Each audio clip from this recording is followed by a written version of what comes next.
तर आपण कोलीवाड्यात आलो, आपल्या वेश्वीच्या कोलीवाड्यात, आणि वेश्वीचे खेळी सगळे इकडे उभे आहेत. हे आपले संकासूर आणि इकडे सगळे खेळी आहेत जे चिडवत आहेत संकासूरला, आणि संकासूर त्यांच्या मागे जाऊन त्यांना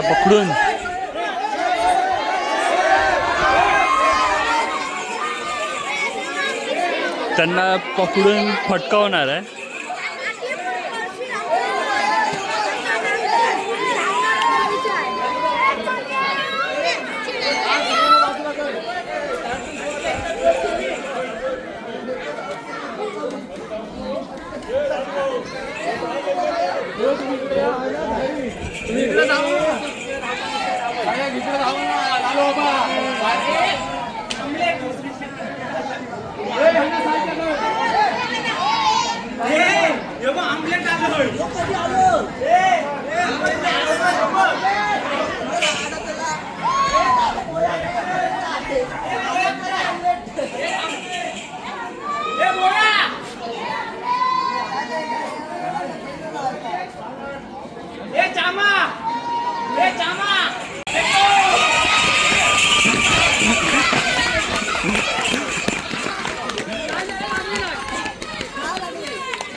मंदिर आहे आणि इथे संकासूरची खेळी चालू आहेत, आणि दुसऱ्या बाजूला संकासूरची आपली जी पालखी आहे आंबवणे गावातली ती आहे. इकडे तुम्ही दत्त मंदिर बघू शकता.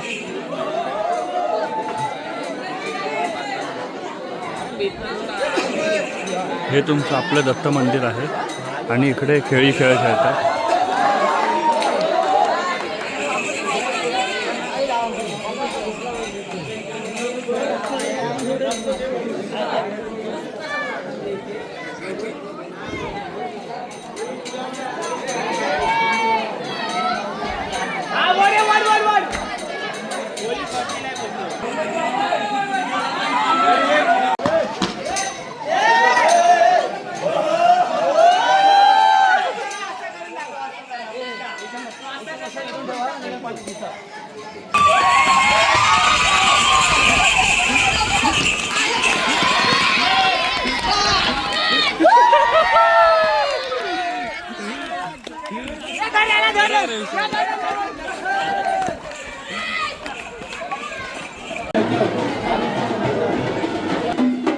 तर जसे दुसऱ्या ठिकाणी संकासूरची खेळी चालू आहेत, इथून आपली आंबवण्याच्या पालखीचे सरण चालू आहेत.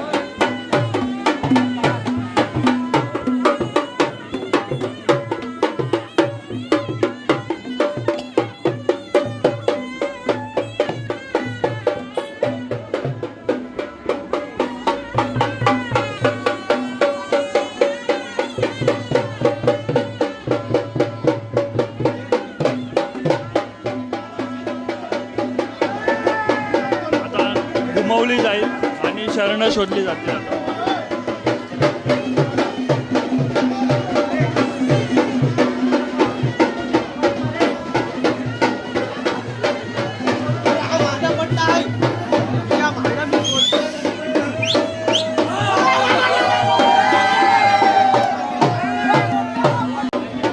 आता तुम्ही इथे बघू शकता, जिथे मागाशी आपली संकासूरची खेळी चालू होती ते म्हणजे इथे दत्त मंदिर, आणि इकडे सरणं काढली जातात.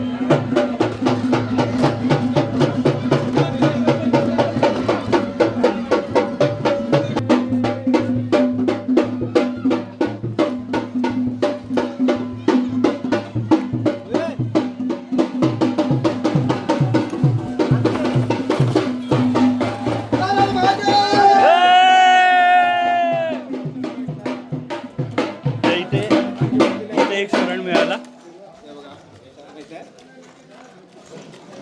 तर या नारळासोबत एक पुडी येते, देवीने फूल दिलेलं असतं. देवीच्या पालखीतला फूल आहे आणि ते फूल पुन्हा देवीला वाहलं जाईल आणि तो नारळ जो आहे तो पालखीसमोर फोडला जाईल. आणि ज्याचा सरण आहे तो पालखी इकडेच नाचवली जाईल. ती पालखी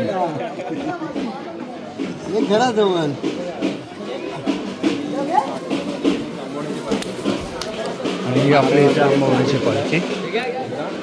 आणि आता असं मी बोलतो, फूल वाहलं जाईल ते आपण बघू. आणि हा नारळ फोडला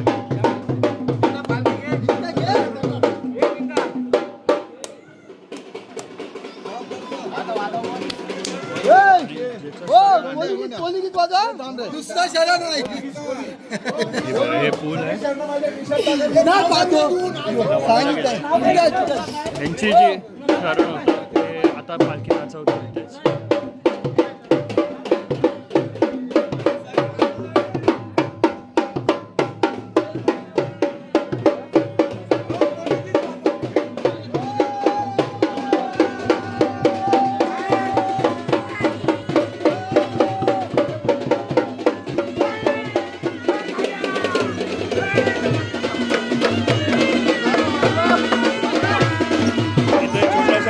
आगमन झालेलं आहे.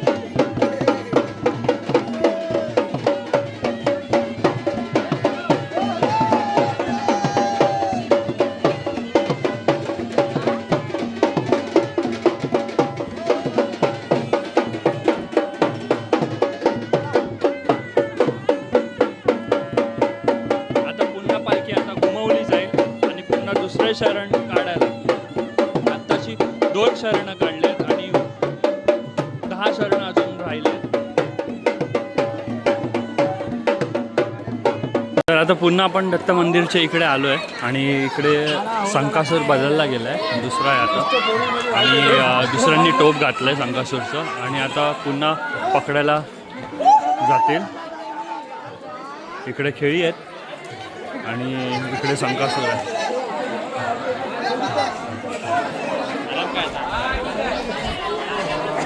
अजून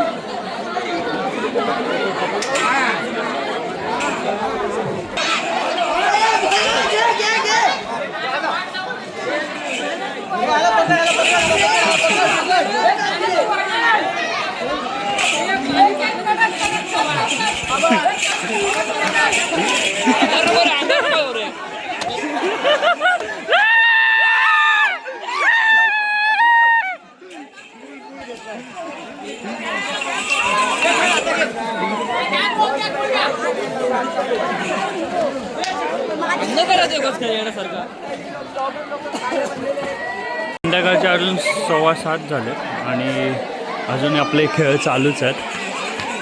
तर बघूया आता ह्या खेळामध्ये कोणाला फटका पडतोय.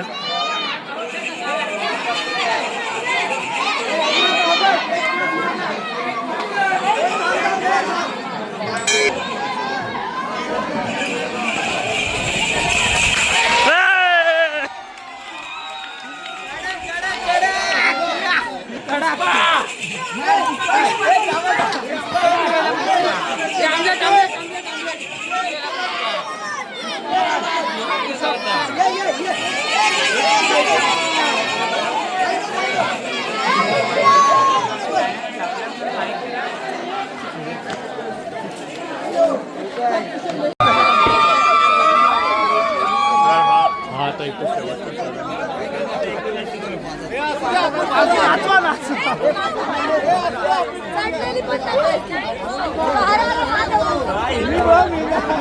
इथे शेवटचा शरण सापडला.